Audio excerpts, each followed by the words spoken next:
This is so helpful. This is so helpful. All right, it's been long enough. Today I am spilling the beans on all of the corporate career advice for my corporate career girlies in hopefully a quick little video. We'll see how long I talk. I feel like I have a lot to say for this one, but just bear with me. If you guys are new here, my name is Julia. I currently work in marketing at EA, but while this is my first technically corporate job, I have had quite a few different lives within marketing since age 16. I owned a web design business. I did content creation for Victoria's Secret Pink. I've done marketing research. I've done content management, truly a whole slew of things. And I graduated a couple of years ago from the University of Texas. So if you dig through my old videos, you're gonna see a ton of college videos from that day and age, but we have since turned that into a job, my friends. So that is what today is gonna be about. My goal is for you to walk away from this video with lots of actionable advice. I cannot emphasize that enough because there's a lot of very fluffy career advice out there, and sure, some of the things in this video are going to be a little fluffy just because I gotta match the sweater that I'm wearing today. Not that it's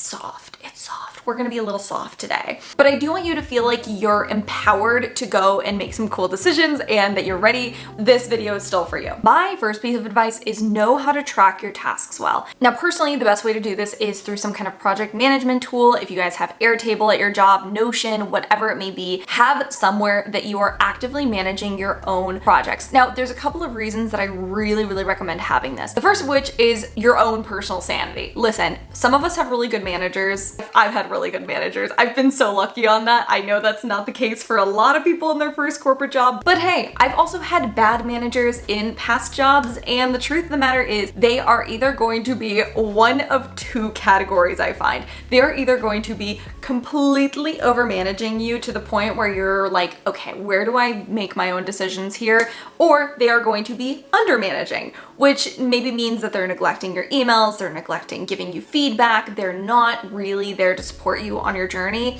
so you cannot help their bigger company goal in return. This is why building your own system of accountability, using those hours between 9 and 5 or 8 and 4 or whatever hours you work to the fullest of their extent, not just to serve some like big corporate purpose, but like just to serve your own motivation. An app that I find really helpful for doing this is called TickTick, and it's essentially like Todoist. It's a basic to-do list app. Every single morning, I brain dump anything that is on my mind related to my work. I literally sign on a couple of minutes early just to like get my headspace cleared out. I review any tasks that I did not complete from the previous day, and I try to go in and make a little note of like, what didn't I do on this task, or what is blocking me from getting this task done. Now, a lot of us will use kind of team project management tools, so maybe this is sort of built in for you, but even if that's the case, I really recommend having a personal to-do list, something that is uniquely yours. You can go back and see, okay, how much did I get done in the month of March? How much did I get done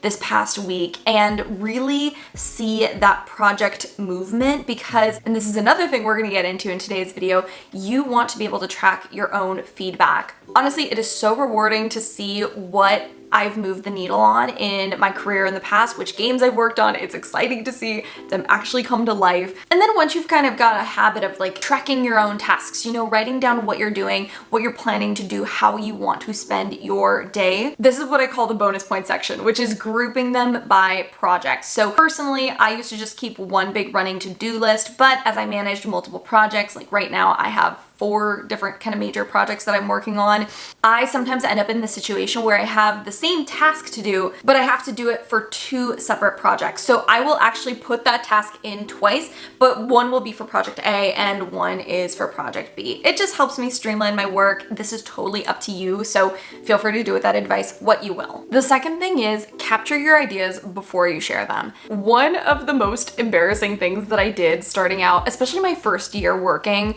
was if I had an idea, I would just kind of blurt it out. And let me just explain why I did this. Since middle school, I always had this kind of embarrassment of putting myself out there. I am naturally a very introverted person, but at the same time, it's just, it doesn't translate the same way to be introverted in the workplace. You almost have to be a little bit more extroverted, even if it's like 10-15% more than your natural state, I guess, just to make sure you do not get walked over, just to make sure that you actually get your voice heard. But what I did was I over overcompensated by just kind of blurting ideas out. And there is definitely time and space for that. I think especially working in a creative company, there are plenty of spaces where I am free to voice my opinion, and I definitely do use those forums. But when you share an idea, have a why ready, have a what ready, have something to talk about that is going to actually move that idea forward. And this is really important because a lot of us, especially younger people in the workplace, like Gen Z, boom, creativity is insanely off the charts, right? If you're Gen Z, you basically have this extra skill where you already come into the workplace with so much cultural awareness that you can easily bring into and add value to your work with, especially in marketing. However, I realize that a lot of my ideas, as a result, I need to have some data to back up, or I need to have at least a little bit of cultural context to explain why I think XYZ is a good idea. And so what I've done instead is when I have something pop into my head, I just keep a notepad next to my computer. Now, I work from home entirely, so this is very easy for me to do. I literally have a bullet journal that is just my work stuff in it, and I give myself 24 hours to think on it. Usually, if I have a little bit of extra time at the end of the day, I will go into my notebook, I'll look at the idea and try to think, okay, what project does this work to? What problem would this idea solve? And who do I need to talk to make it a reality? Because yes, while your manager can be a great place to initiate a conversation with, you're going to ultimately come off as much more of an authority figure if you already have a game plan and next steps ready. So that's something that I highly recommend if you want to bring new ideas into the workplace. Oh my gosh, this advice is taking me so much longer than I thought, but it's okay. We have a lot to share today. The third thing you need to know is think for the team. When you are asking for higher pay or promotion, yes, it definitely makes sense to focus on your personal contributions. But I think it's really important to distinguish when you're talking about what is good for you and what is good for the team. Now, obviously, getting a pay raise, that is good for you. Getting a promotion, that is good for you. It can benefit the team if you have the right skills and you're put in the right position, but you will go so much further, so much faster if you advocate for others. And I know this is such a hot take because it's like, okay, well, you need to be a little bit selfish to get places. And there is some degree of truth to that, but it is 5 or 10% more work to be an ambassador for people that value you on your team. And that is a very important thing. You cannot be giving your energy to people that do not value you in the workplace. If somebody is always talking over you or they don't make space for you, that is not necessarily going to be the person that you want siding with you or being on your team. Be a good team player still. I think there is definitely a fine line. From what I've noticed, a lot of workplace conflict wasn't really because of a personality mismatch as much as it was a problem-solving mismatch. So it was like you would have one person wanting to solve something with solution A, somebody else had solution B.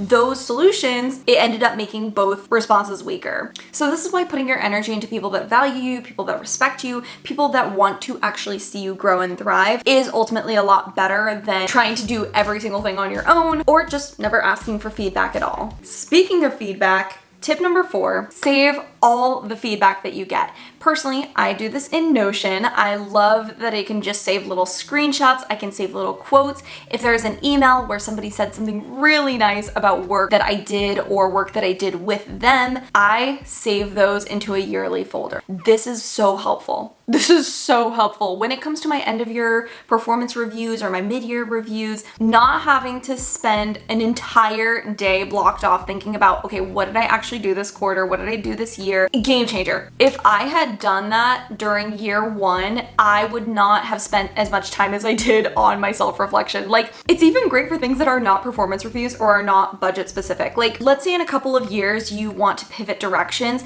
and you want to see what your strengths are. You're looking for what that next role is going to be for you, but maybe you're not quite there. Looking at the positive things that people said about you, pen and paper, is going to help you identify keywords, phrases, things that people really value about you in the workplace, which is pretty revolutionary. I want you to make a vision board for solely your career. Yes, we are all on TikTok. We all see the constant hate for corporate jobs. Trust me, it exists. It's valid in a lot of ways, but at the same time, it's so ironic because a lot of other internet trends are about being positive, being happy, finding a fulfilling life, but they never really tell you how to find that fulfillment when you are in the lane of life that you are right now. I don't know, in 5 or 10 years, I might become my own content creator, I might run my own business, I really don't know yet because quite frankly, I enjoy my 9 to 5 right now. I actually feel value in what I am doing, and it is the reason that I continue to do it. Having a vision board is just one of the ways to identify what is actually important to you, and it's going to set you up to make better career decisions. A couple of things that you can put on your vision board are things like work that you really admire. For me, I'm working on advertising campaigns and marketing campaigns, so if I find something that really inspires me, I find it funny, I find it innovative, I find it technologically creative, I will put those kind of things on my vision board. People you look up to. To be honest, I'm still kind of figuring out who my marketing muses are, but I'm reading different books, I'm looking at different articles, I'm watching different YouTube creators to kind of guide the direction and the values that I want to represent in the campaigns that I build. The last thing that I strongly recommend is putting books or piece of content that you want to consume that align with your dream self. So there is a book that I'm reading right now called Designing Your Life by Bill Burnett and Dave Evans. But as you can see, I'm doing a reread of the book right now where I'm taking very thorough notes on what resonates with me.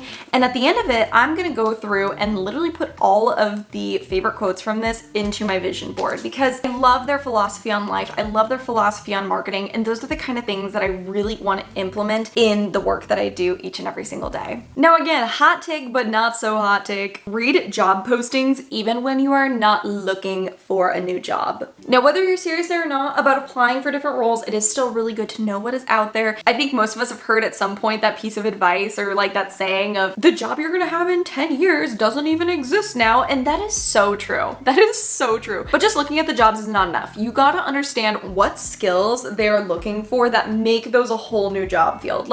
You don't necessarily need to apply for all of these jobs if you're happy where you are and you have good managers and you have people that uplift you. But keep your radar open. There are constantly things happening in almost every single industry out there, and if you can get ahead of the curve, you could be adding 30K, 40K, 50K onto your future salary just like that, just by practicing that skill for an hour each week. And honestly, bonus points if you can build it into the job that you are doing right now. If you're having a hard time getting your manager to give you deliberate study time, what you're gonna do is find a project that uses that skill. Once you identify that project, you're okay, I really wanna learn information management. I'm gonna build a database that my team can use. I want you to start connecting your teammates into the project with you. There is another side of this where if the company or the role that you're looking at is something that your team is actively hiring for, once that person comes into the company or into that role, talk to them, spend time setting up interviews, see what skills got them to where they need to be. Because let me tell you,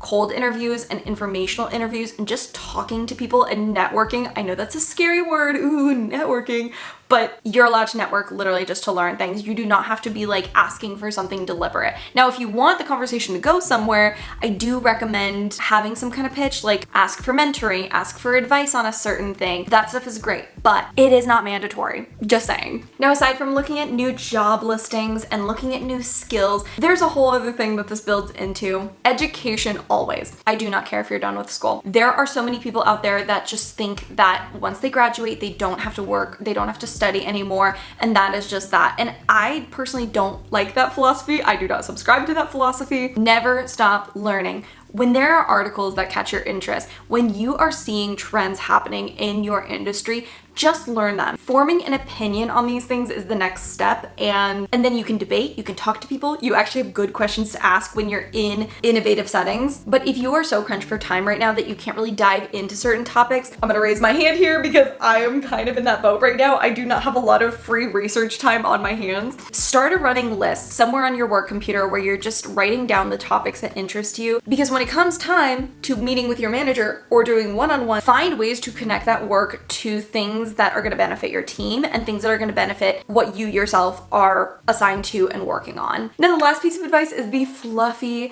soft advice that I reference, and that is reach your hand out to help people. Even if you are new, somebody will take your hand and take you up on whatever project you need help with. As you're building your credibility and authority, you can actually offer to help other people.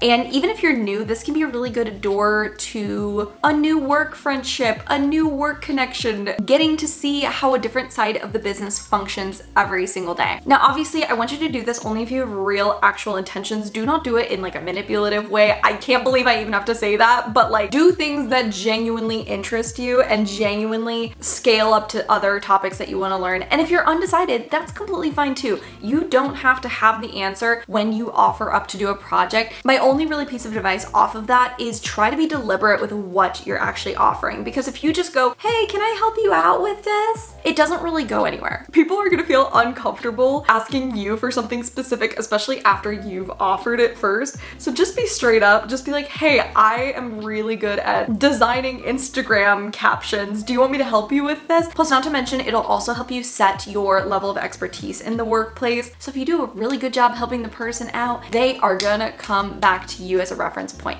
Now, I want you to be obviously setting boundaries, be healthy about it. If you are constantly offering up time outside of what you can manage, I want you to reel it back. I want you to be realistic with yourself. But these are the pieces of advice that I hope are gonna be really actionable for you guys that have gotten me to where I am in my career now. If there are any pieces of corporate career advice that you think I missed in this video, please comment them down below. I will be reading each and every single one of them. And if you want to support my channel, go ahead and give it a subscription, give it a like, let me know what your thoughts are down below. And I will see you in the next one. Bye, lovelies.